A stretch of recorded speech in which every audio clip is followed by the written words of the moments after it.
Vamos começar então. Pergunta 871. Conhecimento do futuro ainda é o tópico que nós estamos, tá, pessoal? Conhecimento do futuro.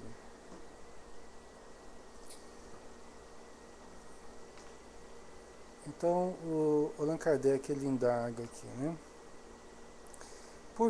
Pois que Deus tudo sabe, não ignora se um homem sucumbirá ou não em determinada prova.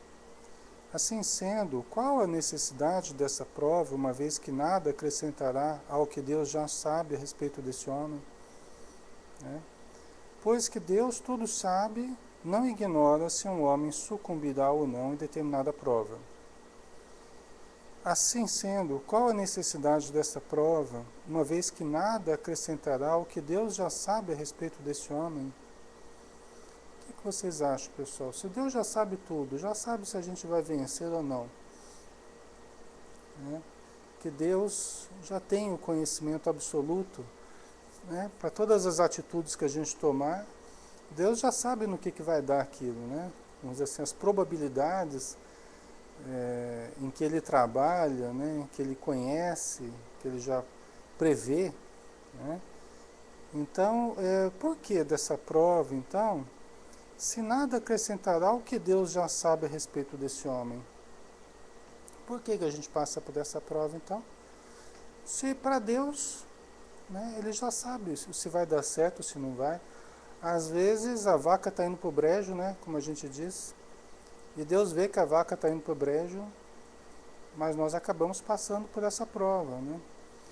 Por que a gente passa por essas provas se não acrescenta nada ao que Deus já sabe sobre nós? Né?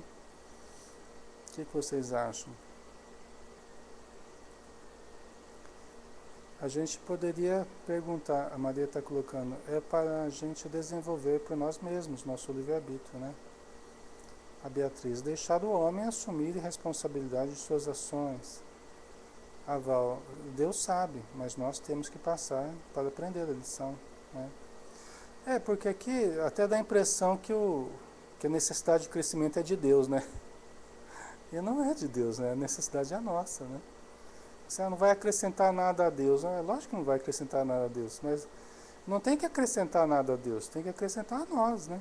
Deus já é perfeito, né? O que teria a acrescentar aquele que já é perfeito, né? Então, o referencial aqui não é Deus, o referencial né, o objetivo aqui é o aprimoramento da criatura, não Deus acrescentar alguma coisa ao conhecimento que ele já tem, né? Então vamos ver aqui a resposta. Isso equivale a perguntar por que não criou Deus o homem perfeito e acabado?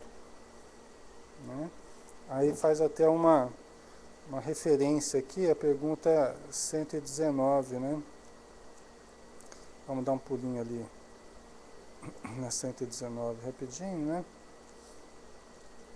Faz uma referência aqui a 119.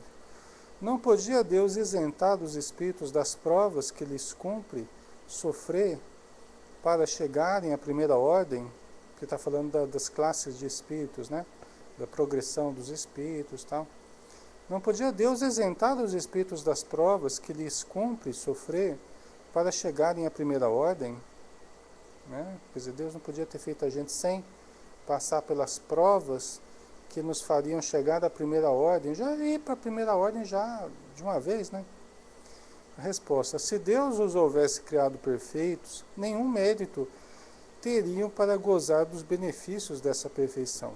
Onde estaria o merecimento sem a luta? Demais, a desigualdade entre eles existente é necessária às suas personalidades. Acresce ainda que as missões que desempenham nos diferentes graus da escala estão nos desígnios da providência, para a harmonia do universo, né? Então aqui falando por que nós temos que passar por essas provas, né? Para termos o merecimento, né? De todo o esforço, toda a luta, todo o investimento que nós realizamos, né, pessoal? Então, voltando à pergunta da 871, isso equivale a perguntar por que não criou Deus o homem perfeito e acabado. Então, nós já respondemos na 119 lá, né? Porque por que passa o homem pela infância antes de chegar à condição de adulto? Seria a mesma coisa que a gente perguntar isso, né? Por que passa o homem pela infância antes de chegar à condição de adulto? Né?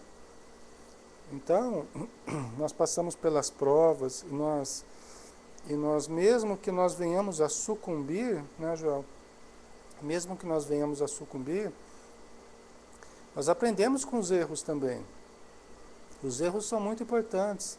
Nós somos hoje o que somos, fruto também dos erros que cometemos.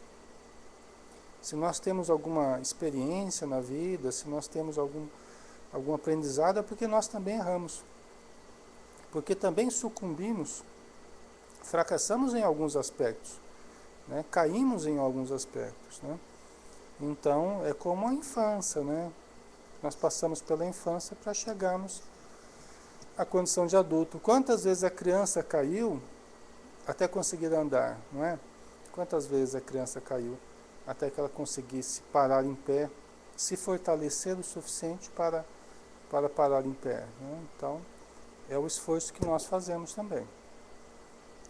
A prova não tem por fim dar a Deus esclarecimento sobre o homem. Aí que está, né? É o questionamento que a gente tinha feito no início. Quer dizer, a questão aqui não é dar informações sobre o homem, esclarecimento sobre o homem, né? Pois que Deus sabe perfeitamente o que ele vale, mas dar ao homem toda a responsabilidade de sua ação, uma vez que tem a liberdade de fazer ou não fazer. Dotado da faculdade de escolher entre o bem e o mal, a prova tem por efeito pô-lo em luta com as tentações do mal e conferir-lhe todo o mérito da resistência. Né? Quer dizer, o objetivo então é o homem, é pôr à prova a sua firmeza, a sua determinação, a sua paciência, a sua compreensão. Né?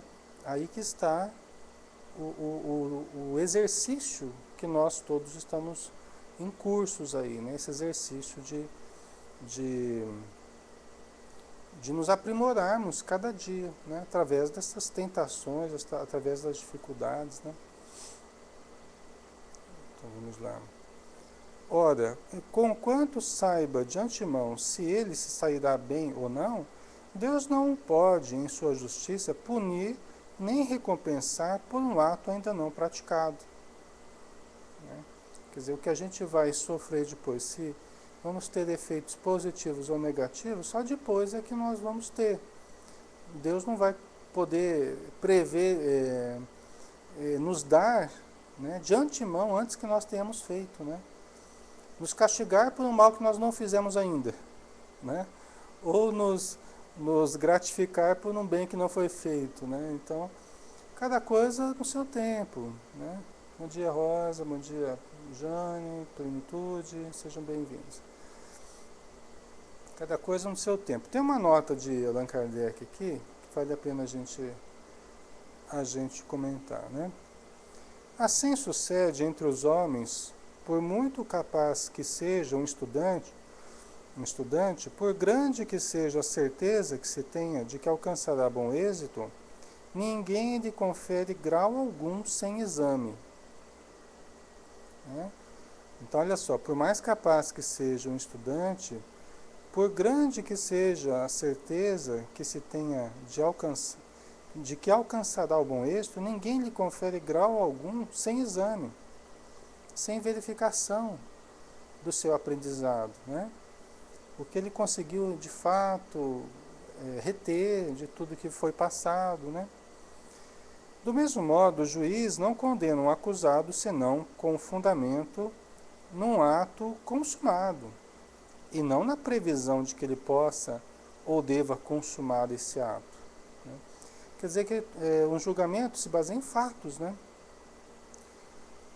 Em fatos, aquilo que ocorreu de fato, aquilo que se tem prova, né? E não naquilo que ele venha poder consumar, né? E não tenha consumado. Então não dá para se basear nesse tipo de previsão, né? O que ele teria feito. Então vai ser acusado e condenado por uma coisa que ele faria, né? Mas que não fez, né? Os advogados que o digam aí, né? Os advogados que o digam, sabem melhor do que a gente, né, como é que funciona isso. Quanto mais se reflete nas consequências que teria para o homem o conhecimento do futuro, melhor se vê quanto foi sábia a providência em lhe ocultar. A certeza de um acontecimento venturoso o lançaria na inação. A de um acontecimento infeliz o encheria de desânimo. Imagina, né? A gente já estava conversando sobre isso uns dias atrás, né?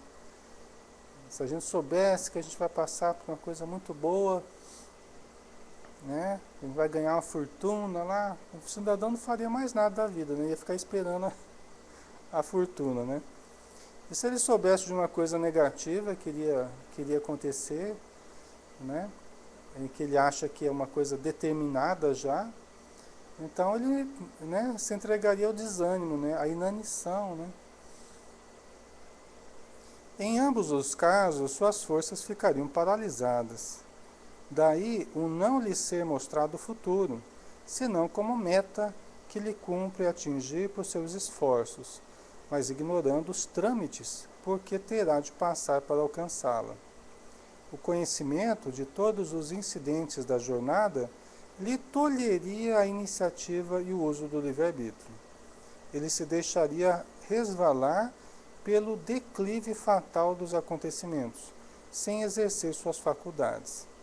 Quando o feliz êxito de uma coisa está assegurado, ninguém mais com ela se preocupa, né? Então, ou ficaríamos com muito medo do futuro, né? Ou ficaríamos ansiosos, não vendo a hora desse futuro chegar, né? De qualquer jeito aqui teria mais efeitos negativos do que positivos, pelo que a gente está percebendo aqui os espíritos falando, né? Certo, pessoal?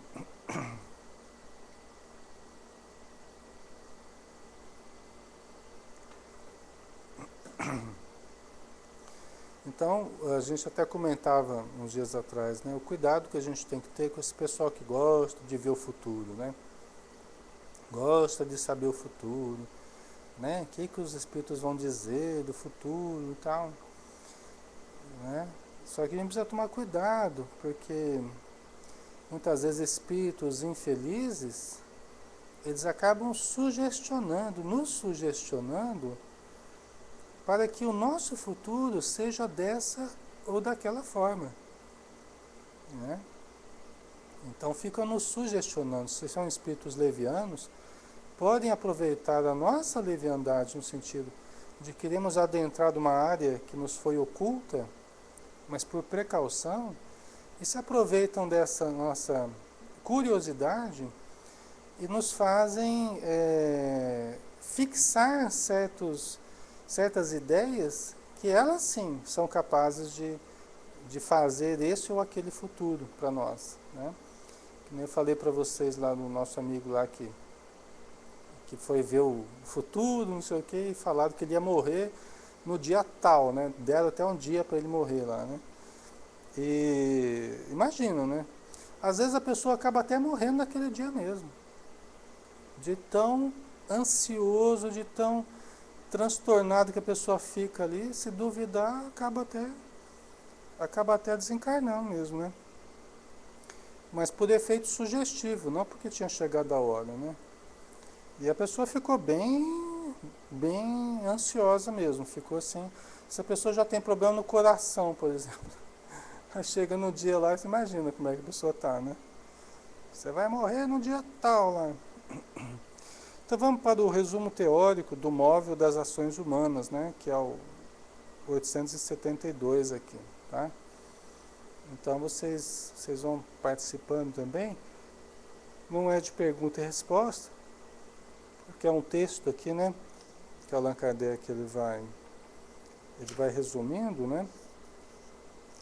Um texto até relativamente longo, mas aí vocês vão participando, a gente vai parando aqui e vamos comentando, né? Para não ficar muito cansativo. Então vamos lá. Resumo teórico do móvel das ações humanas, né? Aqui é 872. A questão do livre-arbítrio se pode resumir assim: o homem não é fatalmente levado ao mal. tá? O homem não é fatalmente levado ao mal. Ninguém nasce com programação para fazer o mal, reencarnado para matar, vamos dizer assim, né? Aquelas coisas assim, parece nome de filme, né? Mas ninguém vem com essa determinação, com essa programação, né? A pessoa não é fatalmente levado ao mal, tá? Então, Allan Kardec já começa dessa forma, né? A Val, já deram a data de falecimento para minha mãe e para minha tia. Ambas passaram e já estão com mais de 70, né? Que bom, né, Val? Né? Então vamos lá. Os atos que pratica não foram previamente determinados, né? Os atos que nós praticamos não foram previamente determinados. Gente, nós podemos até programar certas coisas que nós faremos, em linhas gerais, nós podemos programar, nós podemos planejar, fazer um programa de ação. Quando eu estiver na Terra, eu vou tentar fazer assim, assim, assado. Então. Mas aqui na Terra não quer dizer que eu vá fazer, não quer dizer que isso é um determinismo, tá? Não quer dizer que é uma coisa fatal. Os Espíritos dizem mesmo que programar uma coisa não é fatalmente fazer aquela coisa. Porque chega aqui, muitos de nós mudamos até o que nós programamos. Até coisas boas que a gente programou, a gente muda. Os Espíritos falam que a gente tem um livre-arbítrio aqui. Se nós quisermos dar sequência ao que nós planejamos na vida espiritual, nós fazemos. Mas muitas vezes a pessoa não quer. Ela muda de ideia aqui na Terra. Paciência, né? Fazer o quê? Então, não há aquele determinismo, né? Nós temos sempre a possibilidade de escolher aqui na Terra, né? Os crimes que comete não resultam de uma sentença do destino. A pessoa vai cometer um crime, não, porque estava escrito que a pessoa ia cometer esse crime. Não, de forma alguma, não estava escrito nada, não. Só se ela escreveu no caderno dela antes de cometer o crime, porque, né, que negócio de estava escrito por Deus. Eu derrubei meu copo com água aqui agora, virou uma lambança aqui. Espera aí, pessoal, deixa eu só dar uma ajeitada aqui, um minutinho só. Caiu minha aguinha aqui, virou uma confusão. Isso não estava escrito não, hein?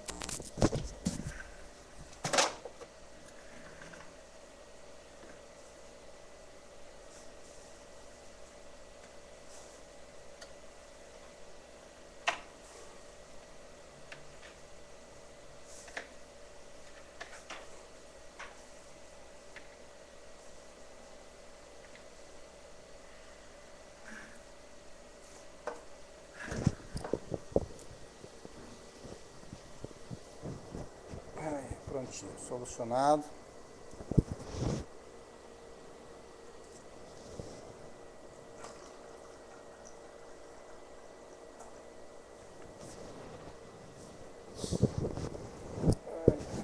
Vamos lá então. Tá me ouvindo, né, pessoal? Som ok? Certinho? Ok? Então vamos lá, vamos continuando aqui, né?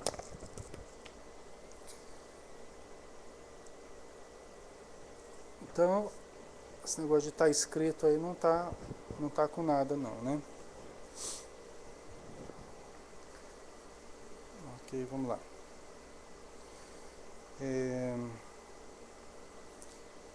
Então, os crimes que comete não resultam de uma sentença do destino, tá? Ele pode, por prova e por expiação, escolher uma existência em que seja arrastado ao crime, quer pelo meio onde se acha colocado, quer pelas circunstâncias que sobrevenham, mas será sempre livre de agir ou não agir. Então, olha só, mais uma questão. Ele pode pedir para nascer num ambiente onde ele sofra até algum arrastamento ao crime, ao tráfico, né? Ao assassínio. Então ele pode sofrer essas tensões aí no seu dia a dia, né?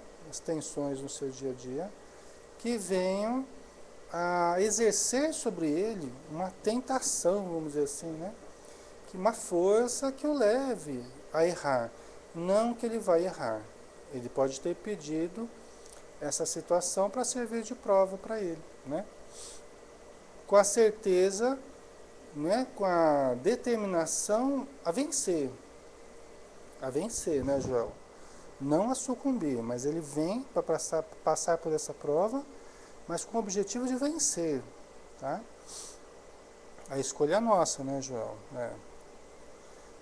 Então vamos lá. Assim, o livre-arbítrio existe para ele quando no estado de espírito, ao fazer a escolha da existência das provas, e como encarnado, na faculdade de ceder ou de resistir aos arrastamentos a que todos nos temos voluntariamente submetido. Tá? Então, onde é que está o livre-arbítrio dele? Em primeiro lugar, quando ele estava no plano espiritual, na escolha das provas que ele iria passar. Então, pode ser que ele tenha participado dessas escolhas, então se exerceu aí o livre-arbítrio. Mas mesmo que ele não tenha participado dessas escolhas, vamos supor, pode acontecer, uma reencarnação compulsória. Um espírito muito devedor, muito necessitado, uma reencarnação compulsória, está sendo obrigado a reencarnar, e ele é colocado num ambiente hostil. Ele não tem livre-arbítrio de nada? Tem. Ainda assim, ele terá o livre-arbítrio de se deixar arrastar ou não pelas más influências, né? Pelas tendências negativas. Né? O Joel está perguntando, né? A maioria dos encarnados é compulsória, não é? Olha, Joel, talvez seja, né? Talvez seja. Pela maioria das pessoas é um pouco difícil a gente dizer, mas acho que é provável que seja, né? Porque a maioria das pessoas não tem consciência propriamente do que faz da vida, né? A maioria das pessoas não tem propriamente consciência espiritual avançada, né? Conhecimentos profundos, a maioria não tem, né? Então, nos faz crer, sim, que a maioria é compulsória, as encarnações são compulsórias. Pelo menos nesse nível mais primário ainda, né, que a humanidade se encontra, eu acredito que sim. É difícil a gente dizer, mas eu acredito que sim. Tá? Mas, como a gente viu aqui, o que não tira de nós, né, Joel? O que não nos tira o livre-arbítrio de agirmos aqui na matéria. Né? Não nos tira esse livre-arbítrio, né? Então, vamos lá. Cabe à educação combater essas más tendências. Falo-á utilmente quando se basear no estudo aprofundado da natureza moral do homem, pelo conhecimento das leis que regem essa natureza moral. Chegar-se-á a modificá-la, como se modifica a inteligência pela instrução e pelo temperamento, e o temperamento pela higiene. Então veja bem o que o Allan Kardec está dizendo aqui, né? Que a gente, cabe à educação combater as más tendências, né? Nós faremos isso quanto mais nós nos aprofundarmos no estudo da natureza moral do homem. Né? Quanto mais nós nos aprofundarmos nesse estudo, nós conhecemos a natureza humana, conhecemos o psiquismo humano, né? O Espiritismo é um tratado de psicologia. Né? O Espiritismo é um tratado de psicologia, onde Allan Kardec adentrou o conhecimento do ser humano, né? do seu psiquismo, da sua essência espiritual. Tá? Então, é um tratado de psicologia, a psicologia espírita. Né? Não é muito visto dessa forma ainda, mas a gente percebe isso em alguns espíritos, a própria Joana de Anjos, o Divaldo fala sobre isso também. Né? O próprio Espiritismo é um estudo profundo de psicologia.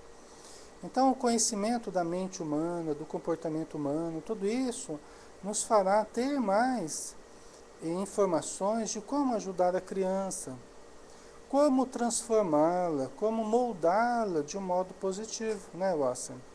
Tá? Então, é isso aí, né? desprendido da matéria no estado de erraticidade, erraticidade não é que está no erro, tá? É que está errante. As aves errantes são aquelas aves que não têm pouso fixo. Ora estão aqui, ora estão lá, ora a gente está no plano espiritual, ora a gente está no plano material, a gente ainda não tem um pouso fixo, tá? Então, quando nós estamos na erraticidade, ou seja, quando nós estamos aguardando uma nova encarnação, tá? É nesse sentido.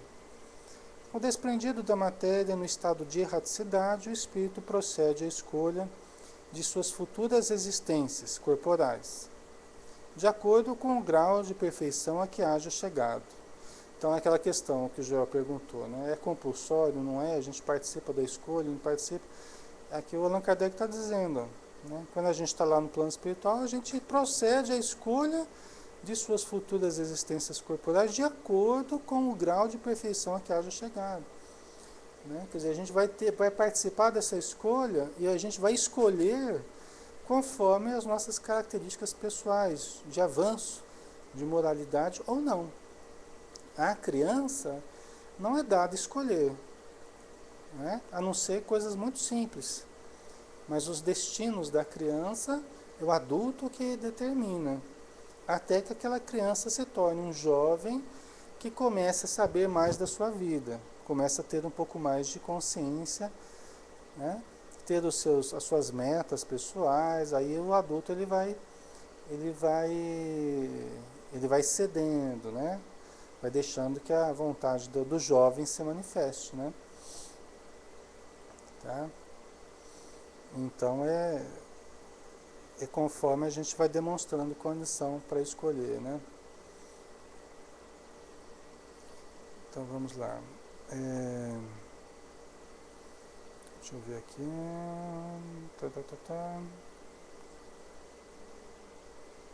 Peraí. Tá. E é nisto, como temos dito, que consiste sobretudo o seu livre-arbítrio. Nessa capacidade de escolher as suas provas, suas futuras existências corporais, tal, né? Nisso consiste o seu livre-arbítrio. Esta liberdade, a encarnação, não a anula. Né? A encarnação não anula a nossa liberdade. É lógico que coloca algumas limitações para nós, né, pessoal? Tá? É como se nós fôssemos colocados dentro de um quarto. Mas dentro do quarto nós podemos fazer o que quisermos ali, ou, né, podemos atuar de várias formas dentro desse quarto. Então nós fomos colocados dentro de uma limitação, o corpo físico, o planeta. Né? Agora dentro do planeta, dentro do corpo físico, nós podemos atuar de maneiras muito diversas conforme a nossa vontade. Né? Se a gente quiser espernear, bater o pé, nós podemos, né? Mas só dentro desse limite. Então nós não temos uma liberdade, isso é certo. Nós não temos uma liberdade absoluta, não. Ainda bem, né? Já pensou se nós tivéssemos uma liberdade absoluta, né? Será que nós saberíamos usar essa liberdade absoluta, né? Então nós temos limites, que é porque são os limites que nós necessitamos. Mas peraí, como que esse limite vai se ampliando? Conforme nós tenhamos mais conhecimento e mais modalidade, nós vamos ampliando os limites.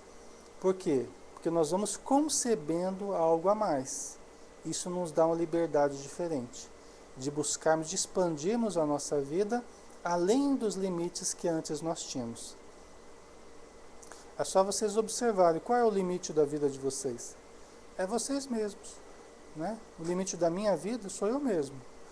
Sou eu que estabeleço os limites, né? Conforme a minha concepção. Né?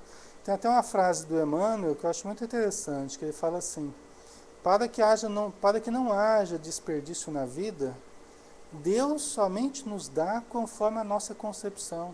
Olha que coisa maravilhosa.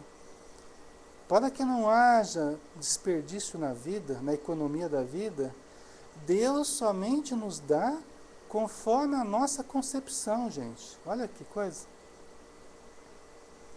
Quer dizer que aquilo que nós não concebemos, aquilo que nós nem sabemos que existe, que a gente nem busca aquilo, a gente não tem aquilo como meta, né? Ou seja, a gente não usa o nosso livre-arbítrio para buscar aquilo, porque aquilo não está nas nossas concepções. Então a vida não nos dá. Por quê? Porque se ela nos desse uma coisa que nós não queremos, nós não buscamos, nós não concebemos aquilo, a gente não sabe aproveitar, né? Então a vida somente nos dá conforme as nossas concepções, né? Isso é muito interessante, né? Que ampliando concepções, nós ampliamos o que a vida nos oferece, né? É interessante isso. Aí que a gente vê que a limitação é nossa. A limitação é das nossas concepções. À medida que a gente amplia as concepções, nós ampliamos a nossa vida. De outra forma, a nossa vida tem o tamanho da nossa cabeça. Não da nossa cabeça física, né? A nossa vida tem o tamanho dos nossos pensamentos. Se a minha vida está limitada, cheia de, né, limitações, bloqueios, né, são as limitações mentais que a gente tem vivido. De relacionamento, né, de trabalho. Gente, é isso. Você mudou a concepção, você ampliou as concepções, você amplia a sua vida, né? Uma vez a gente, no centro espírita, né, a gente, muitos anos atrás, a gente tinha lá 40, 50 pessoas que participavam com a gente, era um salão, um barracão de madeira que a gente tinha, né? E a gente conversava com as pessoas do centro e tal, e a gente falava em reformar, em aumentar, não sei o quê. Aí o pessoal falava assim, não, mas o tanto de gente que vem aqui é esse mesmo, né? O tanto de gente que vem aqui é isso aí, é 30, 40 pessoas e tal. Eu lembro que até eu falava pro pessoal, eu falei, gente, o tamanho do centro tem o tamanho da nossa cabeça. O tamanho do centro tem o tamanho que nós acreditamos dentro de nós, né? E interessante que a gente fez reforma, aumentou, ampliou, o centro está bem estruturado e tal, tem um espaço grande e hoje lota, né? Tem dias que lota de... Então, a gente tem que fazer as coisas não somente pelo que existe, mas pelo que existirá, né? Não somente pelos que estão, mas pelos que virão, né? Então, à medida que a gente amplia a nossa visão, nossa cabeça, a gente abre o potencial para o crescimento, para a ampliação, né? Né, Maria? Então, eu acho que isso em todas as áreas, né, Joel? Em todas as áreas, que se a gente pensar maior, a gente vai ampliar as possibilidades que a gente tem. Se a gente ficar pensando pequeno, é o que nós vamos ter no máximo, é o que a gente pensar, né? É o teto que a gente terá, né? Então, é o exercício do nosso livre-arbítrio, né? É o exercício da nossa capacidade de escolher, de conceber. Por isso que conhecimento abre horizontes para a gente, porque faz a gente conceber coisas que antes a gente não concebia, né? Faz a gente acreditar em coisas que a gente não acreditava. Isso faz a gente ampliar a nossa visão de mundo e de homem, né? Você imagina, antes a gente achava que o Sol girava em torno da Terra, que a Terra era o centro do universo, né? Você imagina. A gente acreditava, teve período que a gente acreditava que a Terra estava parada, né? Então a gente vivia conforme essas limitações. Hoje não. Hoje a gente já entende um universo maior, né? Então a gente pode entender Deus também de uma forma muito maior do que antes, né? Então vamos lá.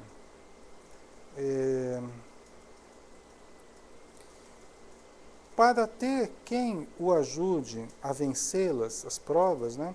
Concedido lhe é invocar a assistência de Deus e dos bons espíritos. Tá? Então, eu passando pelas provas que eu estou passando, né? Eu posso invocar a assistência de Deus e dos bons espíritos. Tem num outro momento aqui do Livro dos Espíritos, não me lembro exatamente a pergunta aqui, mas que os Espíritos recomendam que nós não nos cansemos, que nós não paremos, que nós não relutemos em multiplicar as questões que nós fazemos para os nossos Espíritos protetores. nosso espírito guardião, aquele que nos acompanha, né, nosso espírito protetor, que nós estabelecemos cada vez um contato maior com ele. É a recomendação dos próprios espíritos, aqui no Livro dos Espíritos, né, que nós estabeleçamos esse contato com o nosso espírito protetor. Todos nós o temos. E ele nos conhece melhor do que nós mesmos, porque ele tem uma visão mais profunda das nossas outras vidas, né, da vida atual. Então ele pode nos ajudar muito se nós estivermos conectados a ele, intuitivamente, né, por via mediúnica, intuitiva, nós podemos nos associar muito mais a ele, né, e podemos resolver certos problemas com a sua ajuda. Tá? Cuidado aí com os nossos irmãos, eu estou falando.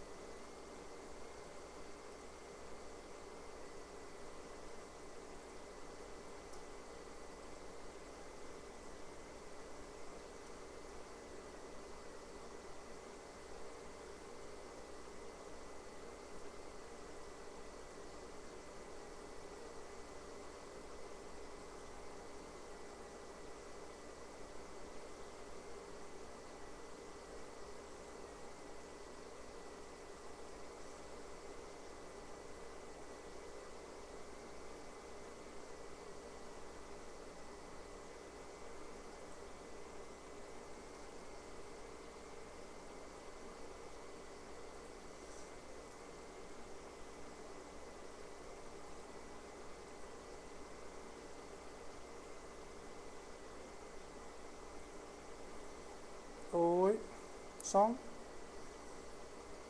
Som ok? É jóia. Vamos lá, fiquem atentos aí os arrobas, né? Olha que eles entraram tudo, eu já vi.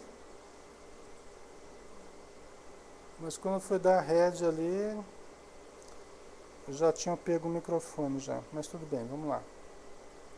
Continuando, né, pessoal? Então nós podemos multiplicar os questionamentos que nós fazemos ao nosso espírito protetor. Tá? Não falo assim na reunião mediúnica, né, que até às vezes não é compatível a gente ficar questionando muito, mas a gente mesmo, quando a gente está lendo, quando a gente está estudando, né, muitas vezes a gente está sozinho ali, a gente percebe essa presença, ou mesmo que não perceba, né, comece a pensar nesse espírito amigo que está ali sempre com você, que você vai começar a perceber, né? E ele vai te ajudar em muitas coisas, em muitas dificuldades, né? Tá?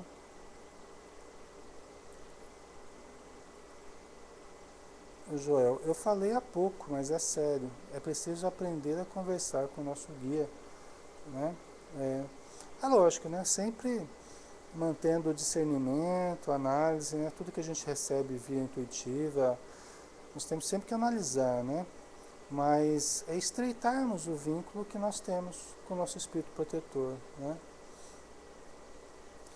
E temos, a Poli está colocando, como faz para falar com o guia ou você conversar e saber que é com ele? Então, veja bem, Poli, nós devemos fazer sempre prece, né? Nós devemos ter alguns momentos em que nós oramos, nós fazemos uma leitura do Evangelho, né? Não quer dizer que o tempo todo, né, nós vamos estar o tempo todo perguntando para ele o que ele pensa das coisas, mas principalmente os momentos que nós sentimos que nós estamos melhores, né, que nós nos coloquemos de uma forma melhor, que elevemos o pensamento. Por quê? Porque é mais provável nós entrarmos numa frequência boa, né? Se nós conseguimos manter essa frequência elevada o dia inteiro, ótimo, né? Mas, a título de segurança, que nós sempre exercitemos a oração, a leitura elevada. E nesses momentos, nós podemos mais facilmente entrar em contato com esse espírito, que geralmente é o que está mais próximo da gente, é o que nos acompanha com mais frequência, tá? Então é o que vai nos ajudar mais de perto no nosso dia a dia, certo? Ok? A Val, precisamos silenciar nossa mente e ouvir o que eles nos intuem. Por isso que momentos de leitura são momentos muito bons, assim como momentos de meditação, porque na leitura a gente embora esteja havendo um trabalho cerebral, aí, um trabalho mental, né, é um momento geralmente quieto, é um momento de silêncio, de introspecção, né? Na leitura, né? E também nos momentos de meditação, que a gente busca propriamente o silêncio mental mesmo, também é um momento interessante da gente observar, né? Silenciando a mente. A Joana de Anjos fala que, à medida que a gente vai aprendendo a silenciar a mente, os potenciais parafísicos ou mediúnicos ou paranormais, eles vão desabrochando em nós. Só que de uma forma equilibrada, de uma forma boa, positiva. Porque quanto mais nós silenciamos a mente consciente, mais a mente inconsciente, mais o self aflora, né, com todo o seu conteúdo superior, tá?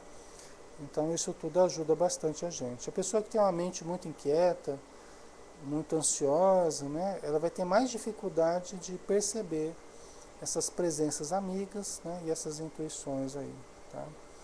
Pessoal, vamos aproveitar essa pausa natural que a gente deu aqui, e vamos dar uma paradinha?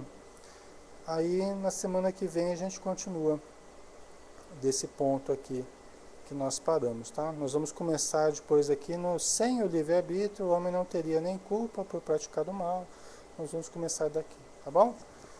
Então fiquem com Deus, um grande abraço, obrigado pela presença de todos, tá? E nos vemos então na quinta-feira com o Vereda Familiar, tá bom? Um beijão, até mais.